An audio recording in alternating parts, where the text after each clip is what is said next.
Welcome to Swartz Talkin Sports. I'm your host, Les Swartz, back again.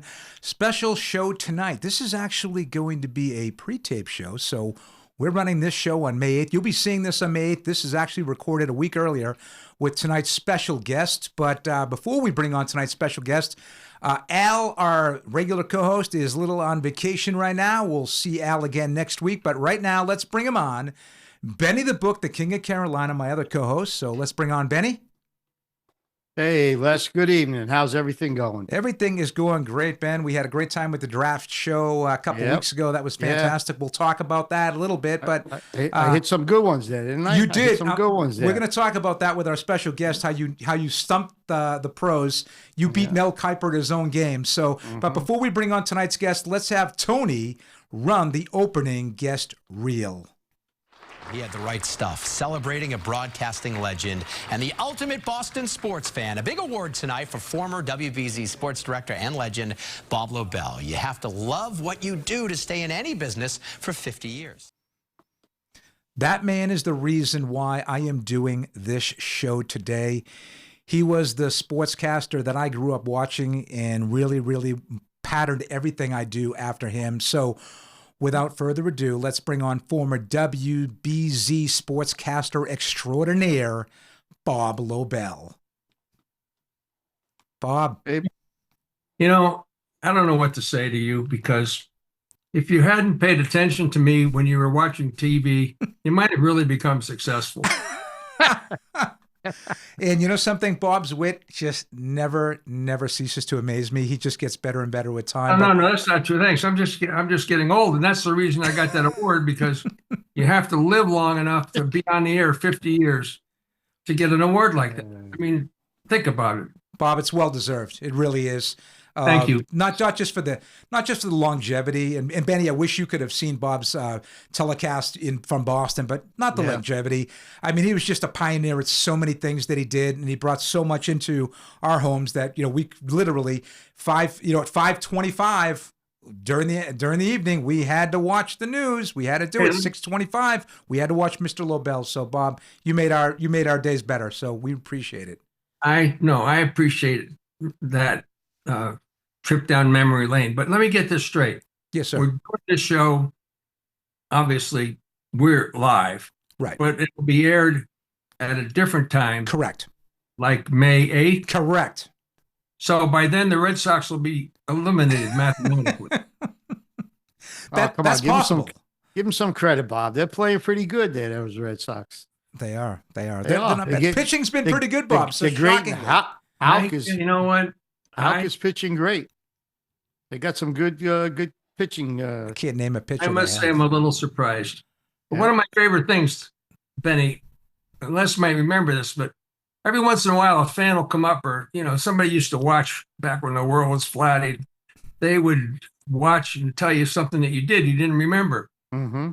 This guy came up to me like a week ago and said, "I remember when you used to put up Red Sox highlight warnings." Like, I remember that. You remember that? I do. forgot all about that till he said. I said, "God, that must have been funny, because it making me laugh just thinking about it." I do. Like, we put up warnings, for the fans. Yeah. Okay, we're going to show Red Sox highlights. Do what you have to do to prepare. That kind of thing. Bob, speaking about when the Earth was flat, Benny, I don't know if you heard this last week. A report came out that a couple of NFL players said that 15% of the NFL players subscribe to the flat Earth theory. They really think the Earth is flat. Yeah, I heard some famous guy saying that. Or Kyrie Irving thinks the Earth is flat. Yeah, well, you got to consider the source. Yeah, right. Carl Everett thought man never walked on the moon. Oh, that's right. Yeah, what was Carl Everett's thing? What was that about, Bob? Well, remember Carl Everett? Man never walked on the moon. Oh, that's right. Yeah, he was a conspiracy theorist. Like that. Remember, he had a headbutt with Ron Kulpa, the umpire. That's right. That's right. Park. Anyway, I remember him. We're going back memory lane. But so tonight's show, because we're pre-recording it, I really want to do something and kind of theme tonight's show. And we talked before the show maybe about, let's start with sports rivalries, greatest sports rivalries through the years.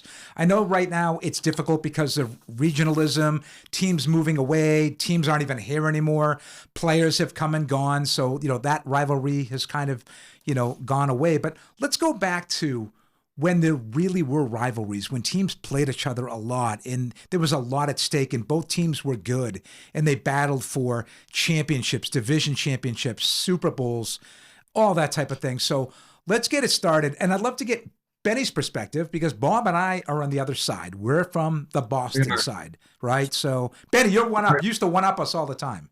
Yeah. But you got me pretty good there with that memorable comeback there. But where's the hat? Where's the hat?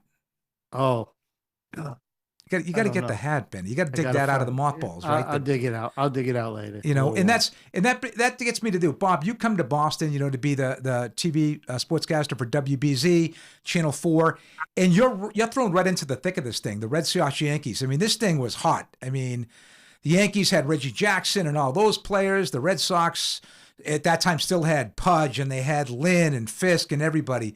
I mean, you got thrown right into this thing. It was amazing. I mean, they did a movie, Fever Pitch. Yeah, great movie. 2004. Ironically, they made the movie in 2004, which was the year that they, won for 86 years. And it was just, the whole thing was ironic. And it was just you're right, Les. It was amazing. Thrown into that, dealing with the Celtics, one of the great rival, one of the great, their dynasties. We were talking about great dynasties. Right.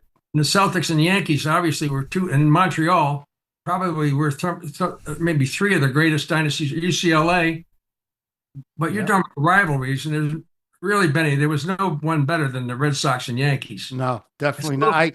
I try to think.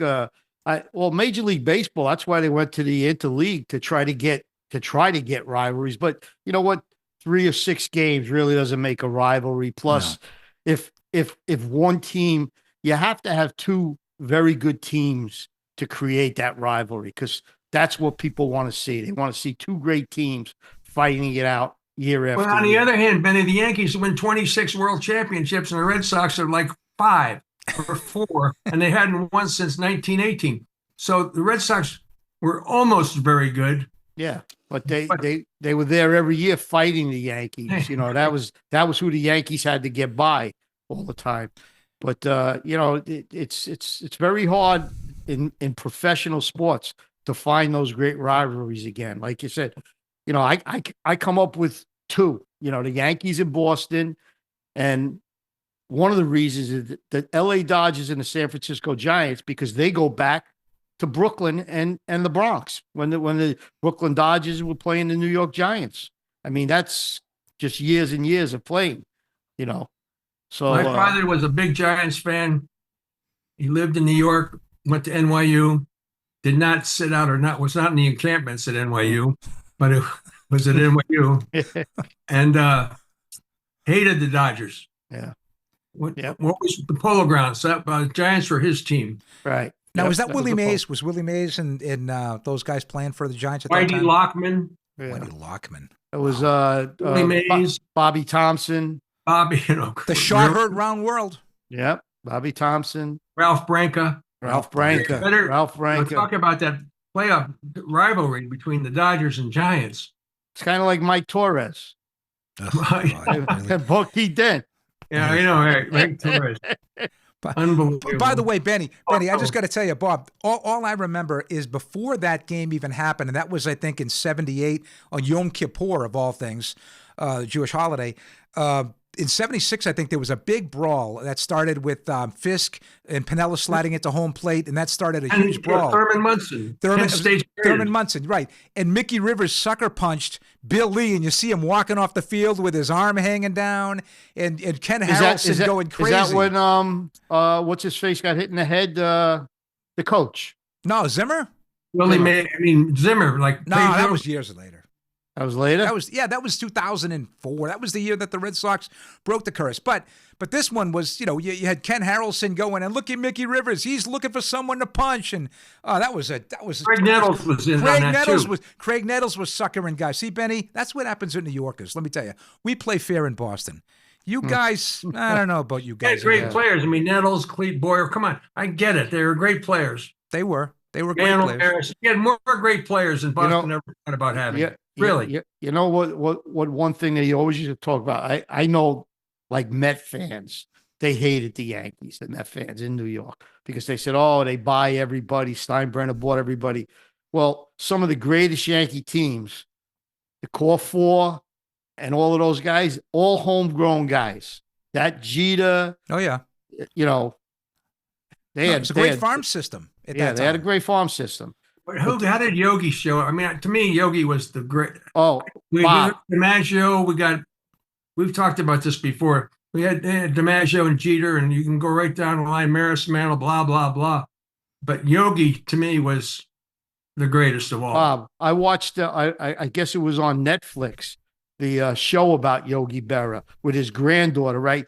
How great was that? I've been a Yankee fan all my life. You know, I was a little young when Yogi was playing, but after watching that, I said, my man was Mickey Mantle. I said, Yogi Berra is the greatest Yankee with what they showed me, what he did in the World Series, what he did. I mean, he was a MVP. He played 3 different positions. He played catch. He played outfield. He played everywhere.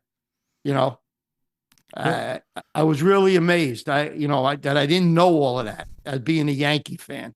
Well, let's fast forward this Red Sox Yankee rivalry. We go to obviously the Mo Vaughn era with the Red Sox in the 90s with Roger Clemens and things like that. And what happens? 2 of the most celebrated Red Sox of all time go to the New York Yankees. Roger Clemens, maybe arguably the Red Sox greatest pitcher besides Pedro, and Wade Boggs, who homegrown guy with the Red Sox, batting champion. Johnny Damon, the guy that killed him. Johnny Damon. The Yankees in 2004. That's right. Then he comes to the Yankees. That's right. Jacoby Ellsbury. There's right. Yeah. I mean, my God, why do you guys do that, Benny? Clemens thing was too hard. It was hard to take. Yeah, it was. Boggs, the same thing. I don't, I wasn't in their heads. I don't know I never got into their heads about that. But money. Yeah, of course. I mean, I don't know about that. But well, let me ask you this. So let me ask you this, Bob. In 2003, Benny's riding high because, you got Aaron Bleepin Boone, who hits the home run off the knuckleballer, the late Tim Wakefield. Tremendous guy. I'm sure you've met him a lot of times. Here's the thing. You like this, Les. Yeah. I'm just telling you a quick story about that game. We're watching that game out behind the old Yankee Stadium on this hill. We called it the Grassy Knoll. That's what we called that hill because bad things happen when you're sitting on the grassy knoll. Right. Yeah. And we watched the whole episode and we stayed outside. We did our live shots and everything else. And the team bus, we stayed outside till the Red Sox team bus pulled up. And I was right outside the door when they were getting on. And I saw Wakefield and told him, do not worry, you will not be blamed for this. And he, he said, whatever. But I actually had that conversation with him after that game. And he wasn't. He wasn't like they took Buckner to task in 86 or whenever that was. Right. This was different. This was not his, he shouldn't have been in there. This was not his fault. They should never have been in that situation. Yeah. No, I agree 100%. They threw him in there, Grady Little. I mean, I think they kept Pedro in there, and then it started, who's your daddy, and the crazy New York fans and all that stuff. But the tables get turned in 2004. The Red Sox make and Bob and Benny, people forget about the championship year in 2004 where the Red Sox made a very controversial trade. They traded Nomar Garciaparra, who was their leader, a batting champion, arguably him and Jeter were the 2 top shortstops in the game. Oh, yeah. And they made the decision to trade Nomar. And that was a huge deal, Bob, back in Boston. Yeah, I'm trying to remember. I know what they got Mankiewicz. They got also the first separate deal from Minnesota. Yeah. And I know that and Millar was really upset that they got Mankiewicz. I can tell you, because we said Mankiewicz finally got a first baseman that could field. Millar was all pissed off about that. Yeah, Mankiewicz, but they also picked up the second baseman. Oh my God! They brought him in for God, I'm racking my brain with this. The second baseman, who was Pokey Reese? Pokey Reese. They brought in Pokey Reese as a defensive guy. Cordero killed the Yankees. Oh my God, he was a Yankee killer. He killed the Yankees. But then they go up against the Yankees, and listen, Bob, they're down 3-0, right? They're down. They get crushed in the third They game. I lost think it in was the third game, like 19-8. 19 to 8. 19 to 8. They get blitzed at home. Are you thinking, like, what do? You go on to sports. What do you say? And they lose 19 to 8. What's your lead in there? You know, I'm going with instinct here because I don't really kind of remember what we said, but it had to be get ready for the obvious. You know, He pulled out the panic button. He pulled out the panic button. Pull out the panic button.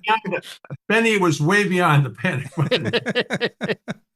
It was one thing, you know, this is the obvious. You know, it's just a matter of time. Yep. Oh, yeah. It all changed with Millar getting the walk and Dave Roberts and Bill Miller. And these are guys that Bill Miller drove in the winning run. I mean, Ortiz tied it, but Bill Miller drove in the winning run. People kind of forget that. Mm-hmm. But it was another game. The game, I had this picture on my wall with Veritek and Alex Rodriguez. Mm-hmm. Glove in the face. That's right. Yep. In the middle of the season at Fenway Park. That's right. Bronson Arroyo was pitching. He threw inside on Rodriguez. He was complaining, and Veritek put his glove in his face. And Miller hit a home run in that game to win it in extra innings. And that really seemed to be the focal point of the season. That kind of turned things around after that.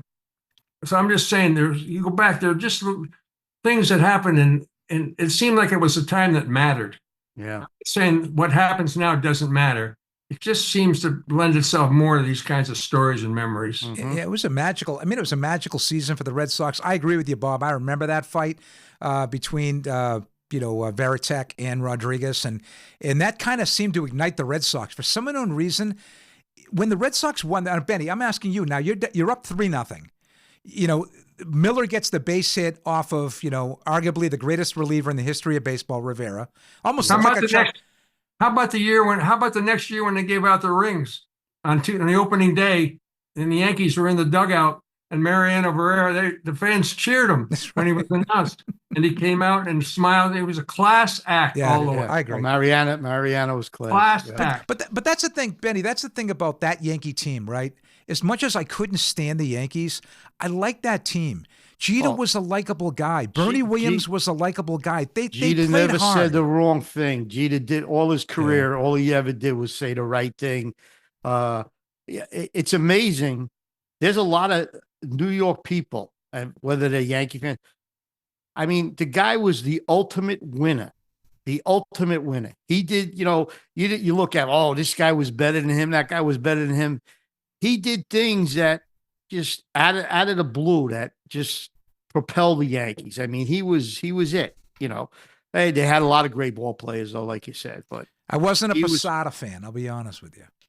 Yeah, but he was very consistent. He's a pretty good catcher. He was very consistent. Bernie Williams, he was never spectacular, but he was just there day in and day out and doing his job. And when they were very clutch. They were a clutch team, and Well, Alex Rodriguez was a part of that team too. Yeah. I see. I personally didn't like when they got Alex Rodriguez because all the stuff with Jeter. Jeter's. I want to play shortstop. A-Rod definitely one of the best baseball players ever to, even when he was in college at Miami. The guy was phenomenal. Pre-steroid or post-steroid? Pre-steroid. Okay. Before. I was going to say, because, he was juicing. There's no doubt about it. He's a great ball player. When he was a kid, when he was 19, 20 years old, he was great. With Seattle? He was great. Seattle, he was great. By the way, little known fact about Bernie Williams, a tremendous jazz guitarist, by the way. I know. I went to Pebble Beach. The year I went to Pebble Beach, Reggie Jackson was having his benefit there. And we met Bernie Williams. We met Jorge Posada. We met Ozzie Smith. We met a whole bunch of guys there. Yeah, well, we played Pebble Beach. Well, okay. This is where Larry Martino called them the Evil Empire. That's right. That's right. As there was Red Sox Nation, the Red Sox Nation and the Evil Empire. But, Benny, let me ask you this. From your perspective as a Yankee fan, you're up 3-0. The Red Sox win that game to make it 3-1. Did you think that was just a little bump in the road, or did you sense some kind of momentum going the Red Sox way? No, a little bump in the road. Okay. When did you start to get nervous? Like, oh, my God, this could happen. Probably beginning of the third game, after they made it 3-2, then you got to start getting nervous. And Ortiz was killing you guys. Yeah, great hitter, great. You know what? For some reason, I have no recollection of games 5 and 6.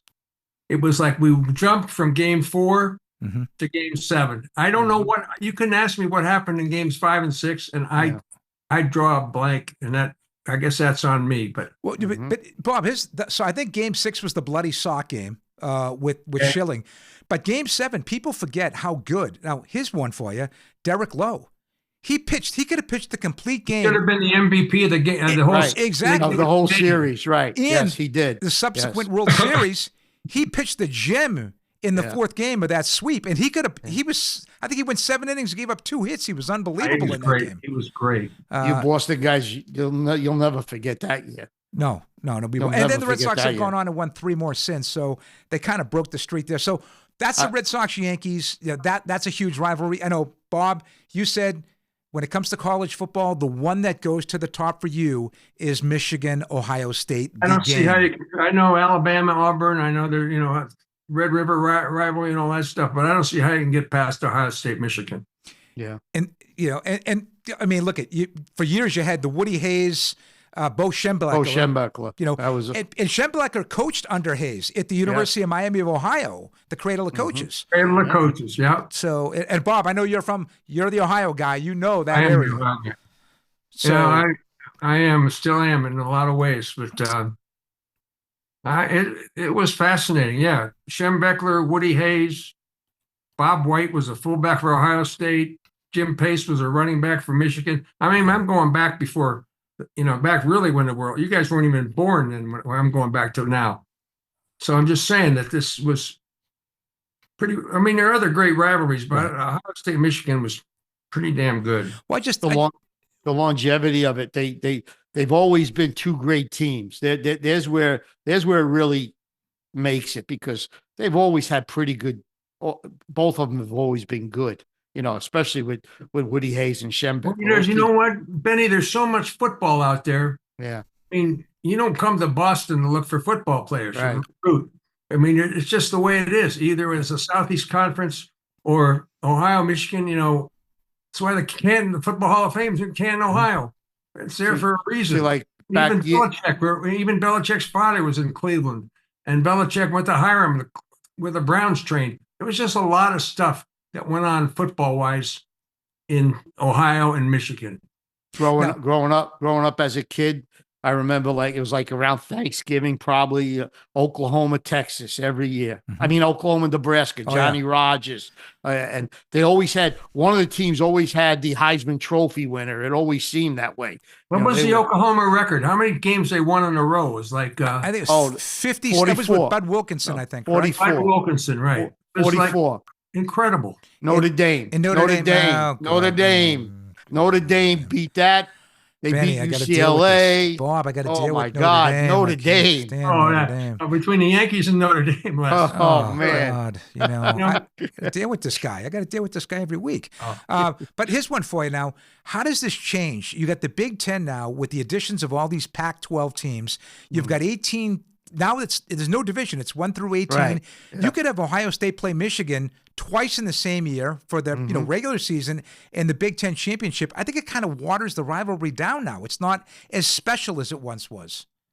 Or do you disagree? I don't disagree. I mean, clearly, the thing that made it special was the one time only. But it's why this is where it is because money. What's special now is how much money can we make? How much money are the TV networks willing to pay to cover our conference? Right. Well, when Michigan played Ohio State, it was the winner would go to the Rose Bowl and represent the Big Ten. Now you don't have any more bowl affiliations. Of course, this year, I know we're jumping all over the place, but this year we go to a 12-team playoff, which should be completely interesting. I'm really curious to see what happens this year. But just to get back to rivalries, Bob, you lived right in the middle of the Lakers-Celtic rivalries with Bird, Magic, Jabbar, and, my God, Worthy, and Robert Parrish and McHale. I mean, you covered some of the greatest basketball games in NBA history. Yeah, we were really fortunate, Les. Really fortunate to be where we were at the time that we were there. And in all seriousness, it was really a stroke of luck. I mean, I can even talk about the rivalry between the Celtics and Lakers. At one point, and I'm not sure what year it was, I know the 76ers had beaten the Celtics in the 7th game in the Boston Garden. And the Celtic fans cheered at the end, beat LA. That's right. Beat LA. That's right. What, remember that? I do. That was with Moses Malone and Dr. J. I think it was amazing. 82, the year the Sixers won it. Okay, it was amazing that how that you know, the rivalry was so intense with LA. It wasn't, they didn't boo the 76ers. They were cheering for them to beat LA. See, Benny, that's the difference between Boston fans and New York fans. You guys would have thrown batteries and watches and everything else. We're classy in Boston, Benny, not like New York fans. Yeah, I know. Right? We don't only throw beer and you know what? You know what's, you figure you got Magic and Bird, how they go to each one of those individual teams, and just to continue. That's what it was. It was Magic. Well, it was a lot of great players, but that Magic Bird confrontation all the time. I think to this day, it's still the most highly watched Division I college basketball championship of all time, and it was in 1979. Yeah, that's until Caitlin Clark came. That's right. Did she? No, did she eclipse that? Did she? I know. I was just making it. Bob, you might have been right. She eclipsed every men's. Bob, she probably did. I mean, watching. Was that like must-watch television? Was that like a point-watch television? I got to tell you, I watched it. I did too. But I'll tell you what. I also talked to Les about this. I don't think she's going to have. They think she's going to have the impact in the women's NBA like she had in college, and I don't see that, because she's going to be nowhere near dominant as she was in college. I agree. College, she was just so much better than everybody. But when she goes to pass the ball, she's pretty good. Oh yeah, she's. I agree with you, but as a point guard, she's right up there with Bird. Oh yeah, she does. Her ability to see the open person. Yeah, absolutely. But I really except she just got 21 million from Nike. So how bad? Right. Yeah. Well, 21 million. Well, now there's a lot of. There was an article, and I'm scratching my head who wrote it for USA Today. I hate to throw race into these things, but saying that she got a shoe deal from Nike, and the other 3 shoe deals are all white WNBA players, and they're not black WNBA players. That because Caitlin Clark is white, that's the reason why she's getting all of these, endorsements and the NIL deals in college and things like that. When I say, well, but she's bringing viewers. I mean, right. I hate to say it, but whatever she's doing or they're doing, there's more eyeballs on women's college basketball, and now Listen, Bob, I watched the WNBA draft. I got to be honest with you. I've never seen a WNBA draft before. Had no interest in it. I'm the same way. That's an interesting point you bring up, Les, and it's one of those things you really have a difficult time of getting into, because you can really see both sides of the equation, and both sides are probably right. Yeah. I think it's just such a really difficult thing to handle, but true, there's certain things in our country that still exist. I agree. And yeah, it's going to take a while. It's taken 300 years to get to where we are. It's going to take a while to still get to the point where we want to be. Well, but how long ago did Jackie Robinson break the color barrier, Bob? It was in the 1950s. It was 51 or 52. Yeah, or somewhere around there. But it's one of those things that you wish it weren't the way it is. You wish you weren't. But whoever makes those claims, they have a point. But on the other hand, I got to defend Caitlin Clark too. Mm-hmm. She didn't pick her parents. She didn't, she's here because she's here. Right. And she did what she did because she's a great, great player. Yeah. Are there other great, great players? Yeah. And so far they haven't gotten the recognition that she has for whatever reason. But she has revolutionized the game, certainly women's basketball. I'll tell you, Bob, she's without a doubt the best deep shooter that I've ever seen in the women's game. And there's comparisons to the female version of Steph Curry. Yes. And I can see that. I mean, she steps up from 35, 40 feet, a step back jumper, and no other women that I've seen has been able to put that in their game. No. And to your point. Isn't it interesting that the three-pointer really has done in the men's game and has revolutionized the women's game? Yeah. It has. Well, real quick, we were going to do one. I'm going to go to commercial break, and I'm going to come back. I want to talk more. I want to do another 15 to 20 minutes because we're just touching the tip of the iceberg here. There's more things that I want to talk about. So if you guys can just hang on for 1 second, I want to go to commercial. I'm very busy, Les. I don't know if I can fit this into my schedule. Bob, you might have to hit that panic button behind you. I'm just telling you. Can I get one of those shirts, Les? Bob, it's on its way. FedEx, it's coming to you next week. I guarantee you. I'm here for as long as you need me. 2XL, right? 2XL. I don't believe that. You're going to put it over your shirt or something. I don't know what you're going to do with 2XL. XX. XX. Well, we're going to do that, but let's come back with more Bob Lobel, Benny the Book after this. Forever 24 Fit, Leland's only gym with 24-hour access. Get fit when it's convenient, utilizing Life Fitness, cardio, and weight machines. And for those of you who prefer free weights, there is a free weight area as well. Start your membership today and get on your way to a better you. Six Happiness. Enjoy fresh Asian cuisine in a relaxed and friendly atmosphere where we believe good times deserve great food. Featuring the best sushi chefs in the Leland area. So come on in and we guarantee you will be delighted.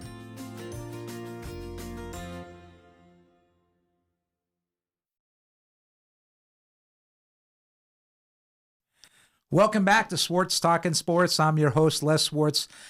I love every time this guy's on the show. Former WBZ sportscaster extraordinaire and co-host of Unanchored podcast. You can see it weekly with former Channel 5 WCVB sportscaster Mike Lynch, Bob Lobel. And also we've got, and this is Bob's third time. I hope he comes back like all the time. He's such a breath of fresh air. And Benny the Book, the King of Carolina. And Bob, What's the hat? What's up with the hat, Benny? Bucky Dent. Bucky, really? I thought it was Florida University. No, I have to. Furman University. Furman. One of my close friends graduated, played football there. He had his alumni reunion. We had a tournament last Saturday. I drove down there with him. I played a little golf. I met. Oh God, the football coach. I met the football coach. Oh, he met Charlie. He met Whitehurst, David Whitehurst. David Whitehurst. I sat next to him, talked with David Whitehurst for about 20 minutes about Green Bay and the Giants. He knew I was a Giant. He saw I was a Giant fan, and he said, he liked the way they were going. So what does the FU have to do with Bucky Dent? Exactly. Boston, FU, Bucky Dent. No, it's Bucky Bleeping Dent. Yeah. You can't even get the hat right. Bob, you can't even get the hat right. All right. Well, listen. Good hat. I like the hat. It is nice. And anybody Can I out trade there? the hat for the shirt? Les? No, you're getting the shirt, Bob. I'm not complaining. I'm just wondering. We'll have to get a Swartz Talkin Sports hat for you or something. I don't know. We'll come up with something. Well, by the way, Bob, we bandied this around a little bit prior to the show that we're going to take the show live to Boston. We're doing a little test here local at a place called Locals, actually, a local sports bar. We're going to be doing that probably midsummer. But if we take the show live, I'm going to put you on the spot right here. Can you get us a couple of Boston people with yourself, and we could do a show from Boston? What do you think? Totally. I'd actually go to the Stockyard, which is just outside of, you know where the Stockyard is, right along the Mass Pike. I do. And you tell me who you want, and I'll make don't ask me to get John Henry or Tom Werner. I don't want them. No, really. I know. Why would you? But Bob, he's too busy. We want to change our show to Full Throttle. That's the name of the show. I want to do the show called Full Throttle because that's what Tom Werner said. We're now going full throttle. Full throttle. Okay. Yeah. Tom Werner. By the way, an RIP, condolences to Larry Lucchino, who God. recently passed away. And he was, listen, he's one of the guys responsible for the resurgence of the Red Sox. And he did some really good things with the Sox along with Theo Epstein. So He kind of called them the evil empire, but Larry knew his bread and butter was involved with the evil empire. Mm-hmm. I mean, Larry was a special guy. He was the adult in the room. He went out and got money. Money was John Henry and Tom Werner, but Larry was the guy that knew what he was doing. He mhe made mistakes. Bobby Valentine was one of them, and he was. I mean, he made a lot of. He wasn't perfect, mm-hmm. but he would admit his mistakes and try to correct them. And he demanded the best of everybody that was around. I loved Larry, and it was so sad to see him go. But that's, we all have our time. We do. And I know, and again, a special thanks to you. I know it's short notice for you coming on, so we really appreciate it. Yeah, I'm really busy, Les. I'm really glad you picked this time. Monday, I know we're pre-taping the show on a Monday. Bob said, Les, on a Monday night between 6 and 7, you can get me. Other than that, I'm slammed. I'm just too busy for you. But so guys, we talked about rivalries. Let's talk about rule changes. Let's talk about rule changes in the past, recent rule changes for different sports and how that might have affected the sports or is affecting the sports. And I want to go right to the recent things. Let's look at baseball. And listen, I'll be honest with you. I used to be a massive baseball fan. I followed it. I knew the lineups. I knew everything. I looked at the box scores every day. I don't look at it like that anymore. And now you've got, I remember I talked to Benny last summer. I turned on a baseball game. I go, how was the guy on second base? They're in the 10th inning. There was no hit. And Benny goes, oh, it's a new rule. The guy gets on second base. I go, what? Like, I'm a traditionalist. I'm sorry, Bob. Second base, pitch clock, bigger bases. What's the deal? They call him the ghost runner. And it's no big deal with the Red Sox because they have a bullpen full of ghosts. So the ghost pitchers coming in. I don't know. You're right. If you're old school, it's hard to. Les, it's Major League's way of speeding up. They want the games to be shorter. Mm-hmm. They want they felt that they were losing the fans because no one wanted to spend. Boston Yankees. What are they famous for? Like 4 and 5 hour games. You'd be there for 2 days watching a Yankee Boston Red Sox game. So that the majority of all of that, the pitch clock, not being able to throw over more than twice, otherwise the guy is a balk, and I think maybe because they didn't want to use too many pitches. The games don't go 14 innings. They 10 or 11 innings, and that game's over. You're not staying there for a long time. Where have the great players gone, Benny? Well, I mean, okay, I guess you can make a case for great players, but for some reason, I really agree with you, Les. It's just not the same game that it used to be. No, it's not. Other things have taken over, like the National Football League. Exactly. It's just, I can't explain it, but I was just talking to this friend of mine the other day about baseball, how it's just not full of great players, of people you can identify. I mean, don't ask me to tell you who the Red Sox lineup is. Maybe that's on me. So maybe that's me. No, no, Bob, it's not on you, Bob. Bob, Les says the same thing to me all the time. He goes, I can't name 2 players on the Boston Red Sox. He goes, I can't. He goes, I know no one. I was looking at the Yankee lineup the other day, and I was driving with my friend who watches all the games. I go, who are these guys? I never heard of half the guys. I said, where'd they get these guys from? And well, one thing is free agent guys are jumping all over the place. 2 years, 3 years. Okay, I'm going here for more money.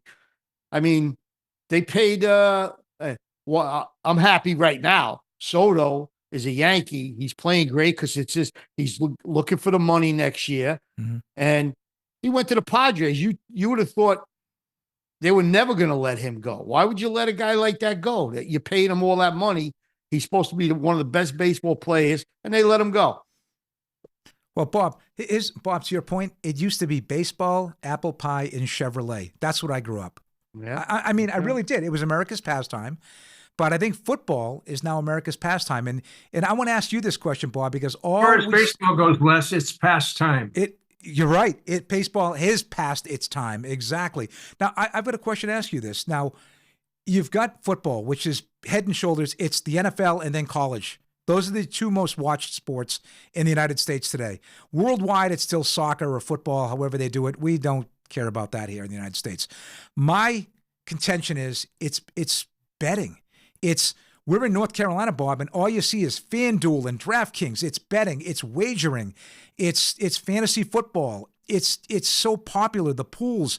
That's what makes the NFL. It's not just the product on the field. It's the betting. It's the fantasy. It brings in everybody. I mean, do you agree with any of that? That's what's made it so over the top? I totally agree with all of it. Driving down to Hilton Head, and I'm driving. You can tell the different states as you go from the north to the south. All of a sudden, there are guns available, drugs available, liquors available, betting. It's just. I'm not saying it's a different way of life. Is what I'm saying, and it's different. And betting certainly. It used to be the anathema of all professional sports to even talk about betting. They used to have signs in the locker room: "Do not gamble on sports." Do not gamble on your sport, specifically, Pete Rose. Do not gamble on this. Do not gamble on that. It used to be the one watchword. Now, there are signs in every ballpark, prominent signs over and over again and online. As you know, it's invasive to the point of ridiculousness because they put up if you have a gambling problem, be sure to call 800-44, whatever. Yeah. You know what? It is ridiculous. And they speak out of both sides of their mouth. But would I do the same? Probably. Mm-hmm. I don't know what I would do if I were in a position like Bob Kraft or these other people that used to own draft or have a stake in DraftKings. Mm-hmm. How can an owner of the National Football League have a stake in a betting syndicate? Yeah. I mean, just look at all those years they didn't want it. They didn't want professional sports to go to Las Vegas. Now they got a hockey team. They got the football team. They want to get the baseball team, the baseball Oakland A's. team there. Yep. Well, look at the guys that look at Pete Rose, Paul Horning, Alex Karras, whatever. You can go right down the list. And now they got, I don't know. Well, did you hear? Well, I think 2 weeks ago, it's unfortunate, but Michael Porter, the forward for the Denver Nuggets, his brother, Jonte, I believe, is suspended for life in the NBA. Yeah, he was betting on his own team, giving information out. And Bob, I'm going to tell you, and I know Benny, I know, he was betting against his own team. He was betting against his own team. And I'm thinking that, guys, this is the tip of the iceberg. I mean, this thing, you got college kids out there. And I mean, listen, there's always been sports scandals out there. You had the BC scandal in the late 70s, early 80s. Henry Hill from, Wise Guys was like bankrolling that thing. And I can think of Idlewild Airport. I can think of a whole, before it was JFK, it was Idlewild. And that's right. They had a warehouse there. And these people are betting on everything. Yeah. There's the story about one fan bet on a team laying 15.5 points. And the favorite was winning by 20-something the whole game. The last 3 minutes of the game, the coach told the guys, dribble a ball over half court and just dribble it for the 24 seconds and then turn it over. The underdog team hit 2 3-pointers in the last 30 seconds, and they won by 15. And the fan was getting crazy, trying to go after either the player or the coach or whoever made that decision, just because he had bet. Yeah. It could cause a lot of problems. It's going to cause I think it's going to cause a lot of problems. Yeah, tip of the iceberg. Yeah, I agree. I think this thing's going to.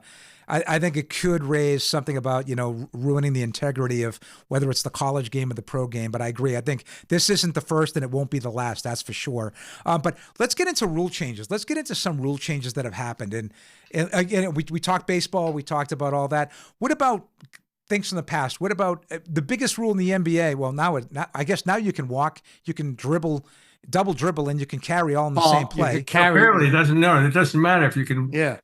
it must be three. That was 3-second rule. What was that? I don't Oh yeah, know. that's right. These guys, they're standing in there forever. Remember And I'm the saying- 3-second rule? It used to Yeah. actually exist. Yeah, yeah. No, it's a totally. It's almost like unwatchable. I Yeah, see. you mentioned the red line in hockey is the same. Yep. Yeah. Yep. Well, you guys, the 3-second rule in basketball, which basically doesn't exist. I actually saw a game the other day where they actually put a tent in the middle and a guy was sleeping in the tent and getting baskets. I mean, it was like, really? Are you kidding me? Then you've got, all right, Bob, you got the taking away the red line, the center line in hockey, which I know it opens up the game, but those guys are just, and Bob, yours always been not a proponent of that, saying that these guys are too big and fast, and that's where you're getting your concussions because guys are being able to line them up from the blue line, and you got a guy's head down. You're skating 23 miles an hour. You're 6'2", 230 pounds. You can crush a guy, and I mean, There's boy, some vicious hits. there in are. I mean, hockey. there's some big hits. These, like you said, they skate so fast, and they're so much bigger now than they were. You know? Benny, you got to. I know you're a big hockey guy. Yeah. But you have to agree, playoff hockey is the best entertainment around. Oh, without a doubt, Bob. I mean, there's nothing better. I would never. I mean, watching a regular season hockey game in the National Hockey League is okay. Yeah. Great, this is an experience, but it's not like playoff hockey. Yeah. No, it's definitely not. It's Well- totally different. It's so exciting. Yeah. It's the way it is now. I mean, teams score like crazy. I mean, 7-6 the other night. The Avalanche lose, and they're now they're on the brink of 3 straight. Yeah, they're. I On the mean, brink as of this show's being blowing aired, a team they're out. probably in the second round. They probably eliminate Winnipeg. But to your point, Bob, when it comes to regular season hockey, it's exciting. In the NHL Stanley Cup playoffs, it's like shift by shift. It's a grind. These guys battle for every inch on the ice. I've never seen more block shots. Guys lay out. I mean, I think the Stanley Cup is the most difficult thing to win in sports. I really do. I think the physicality. If you go 7 games, every playoff series, it's more than a quarter of the season that you're playing in basically 2 months.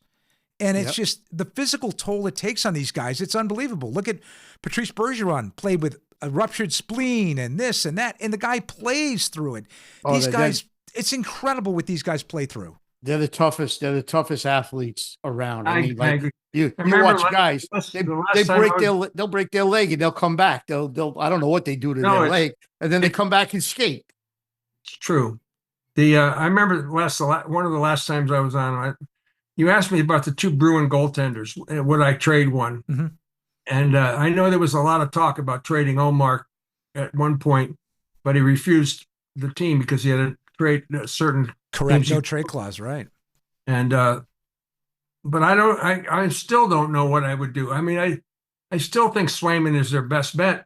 Well, But Bob, he broke the streak though the other night. He played Swayman 2 games in a row. I know that. I Played can't Swayman figure it 2 out. games in a row. That was a big thing. That was a big thing. He plays great against Toronto. Well, He don't give up any goals. the Bruins play great against Toronto. I mean, and as we're taping Maybe this that's all show, about Toronto, Les. right. That has something to do with Toronto. I was going to say, I mean, maybe someday their GM will get a goalie and a defense, but I mean, they seem to have offensive firepower. And as we're taping the show, they're on the brink of elimination. The Bruins could take them out in 5 games, which I thought, we had on our NHL expert Andrew Dunn a couple weeks ago. He had Toronto actually winning in 7. He thought that Toronto was finally going to break through, but it doesn't look so. But how about this one, guys? How about the biggest rule change in the NBA going back to the early 80s, which is the 3-point line, adopting that from the ABA, which completely opened up the game. And now you've got guys who are real designated shooters, and now it's really a 3-point game. No one has a mid-range game. It's It's all 3-pointers. Yep. See the dunks, layups, or 3-pointers. Yeah. They said there's nobody shoots a 15-foot jump shot. They almost look like scared to shoot it. They dribble in and they're looking to throw it out, or they're looking to pass it to somebody to dunk. Basketball, it's like hard to compare how good the players were, because these guys do things that Magic wasn't able to do, or Bird wasn't able to do. Like they palm, they walk, and they'll do another thing, all in the same move. Well, it's The funny. Euro step. Well, hold on, The guys. Euro step. Hold on. What's a Euro step? I got something for you. They call it the Euro step, which, Luka Doncic gets in the league. How about the Euro Asian step, which gives you another 2 steps? So now you get 5 steps. Who does that? I don't know. They should invent it, though, because they're doing it.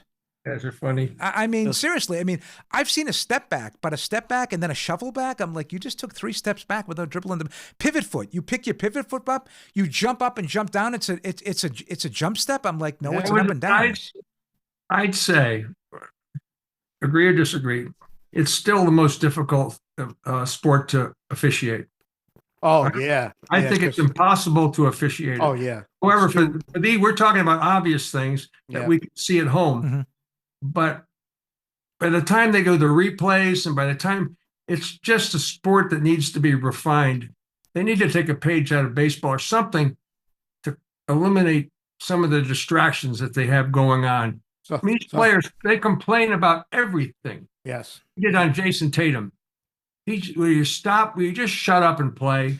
We had Byron Scott on that one night, and I asked him the question because we were talking. I says, would you ever think about coaching again? He goes, I couldn't coach these guys. He says, there's no possible way. He goes, I don't want to, and I couldn't. He says, it's impossible. He said that the players are different. He says, yeah. He goes, they, like you just said, they complain about everything. He goes, man, we used to drive to the basket and worry about our lives. He says, well, who's going to hit us? Because we were talking about rivalries. What at the time, the Bulls and the Pistons, the bad boys against Michael. No, they beat the heck out of each other. Lambert and Mahorn. They beat the hell out of Michael Jordan when he was a youngster. Yeah, Rodman.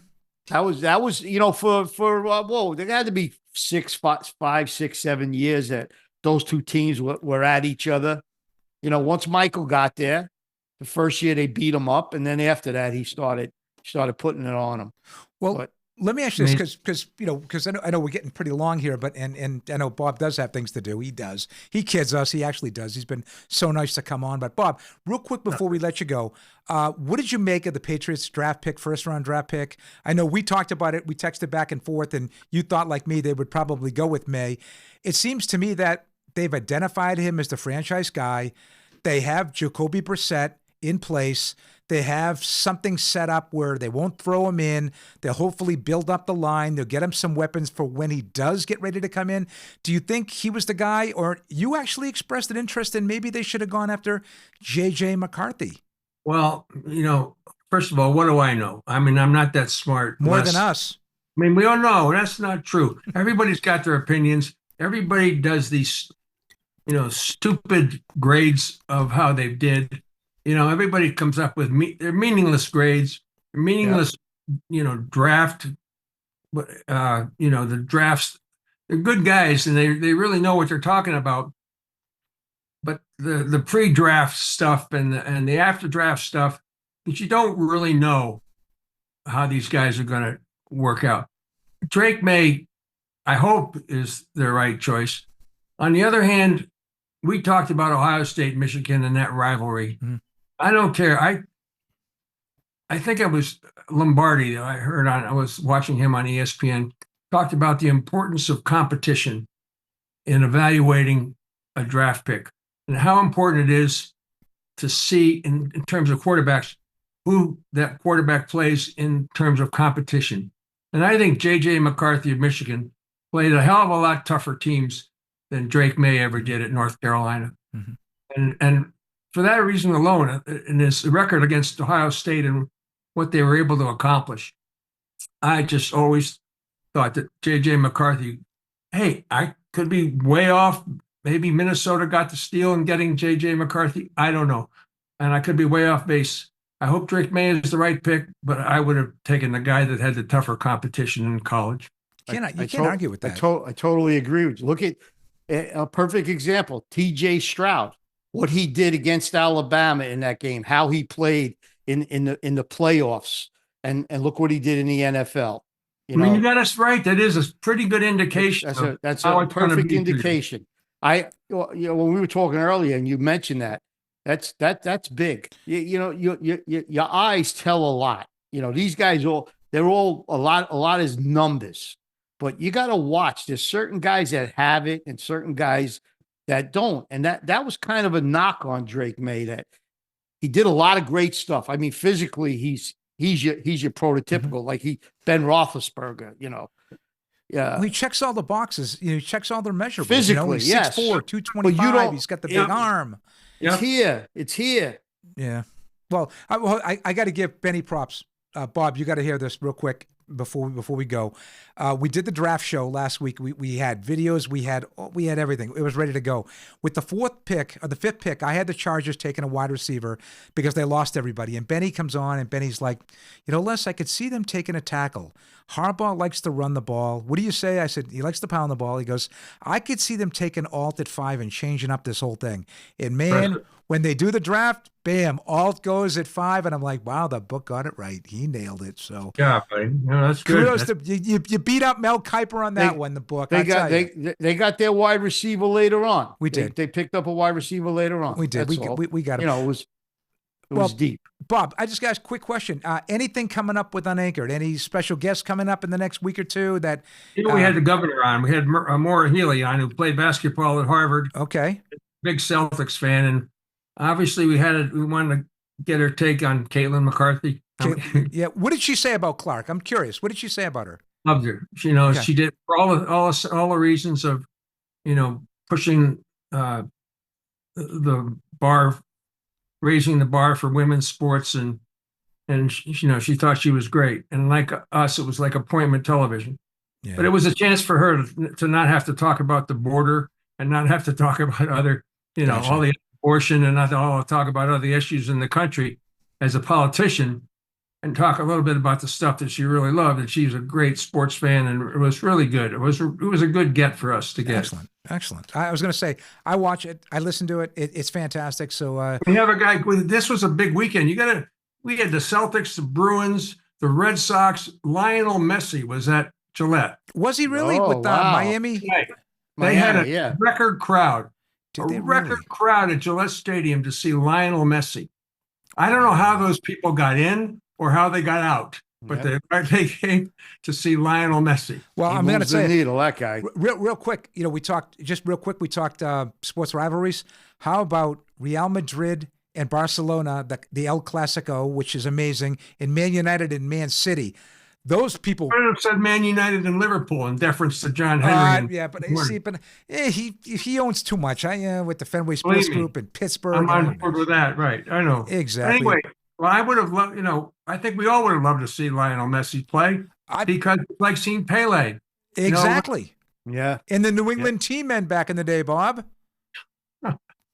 And listen, I can go back. I can throw you team. I can throw the Boston Lobsters at you from World Team Tennis. So Robert Kraft, Martina Navratilova. Bob, I was the ball boy on the team. No way! Yes. Come on. Tony's given us the rap sign. Bob, you've been so great. You know, joining us. I really appreciate it. I know it's short notice. Have a fantastic week. You know, best of luck with. Unanchored. I listen to it. I watch it. So anybody out there loves Boston sports? No, there's a lot of people. Check it out with Mike Lynch. It's really good. Bob and Mike do a great job. Benny, I'll see you. I don't know. I'll see you this week around the neighborhood. Yep. So, all right, Bob, have a fantastic week, and I'll be back with the wrap. I'm going to the mailroom right now to see if that shirt's there. You'll have it. You'll have it next week. We'll be back with the wrap after this. Take care. I love you guys. Thank you. See you, Bob. Jim's Pawn and Guns Shop, located at 4212 Oleander Drive, Wilmington's #1 firearms dealer. Sporting a large inventory, including all brands of handguns and long guns, a full stock of accessories, and all types of ammunition, Jim's Pawn and Gun Shop has it all, including the best customer service in the area.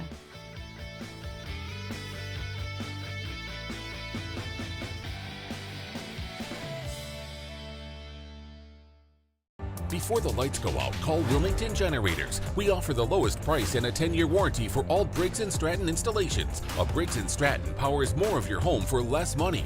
Call for a free quote. Wilmington Generators. We play with power. Welcome back to Swartz Talkin Sports. I'm your host, Les Swartz. A great show tonight. A legend Channel 4 WBZ broadcaster Bob Lobel. That was our third time with Bob, and I hope to have him back many more times. He's tremendous, his wit, his knowledge in sports. And if you're from Boston, you know Bob is a true icon. And Benny the Book, as always. I'll tell you, Benny was on tonight. Some great insight by the book. Next Wednesday, the 15th of May, we will not be here live, but by popular demand, we are going to show the Jim McMahon episode, which garnered 11,000 views. It's still our highest rated show. So check it out. He's got a lot of good things to say about Bill Belichick, the former coach of the Patriots. And check it out on the 15th. And if you have not already, please hit that subscribe button. Let us know what's going on. We need the subscribe button. We need to get to 1,000 subscribers. We're going to make our climb towards that. We're getting close to 800. And also comment. Let us know. You can always check out our show and put comments there. Let us know what you think of the guests, the content. You agree with us, you don't agree with us. Tell us who you'd love us to get, and we'll do our best to get it for you, because we're Swartz Talkin Sports, the fans podcast live stream show. Again, for Tony the Tiger Smeraldi, my special guest, Bob Lobel, Benny the Book, everyone here in Swartz Talkin Sports, we'll see you live in 2 weeks. Take care, everyone.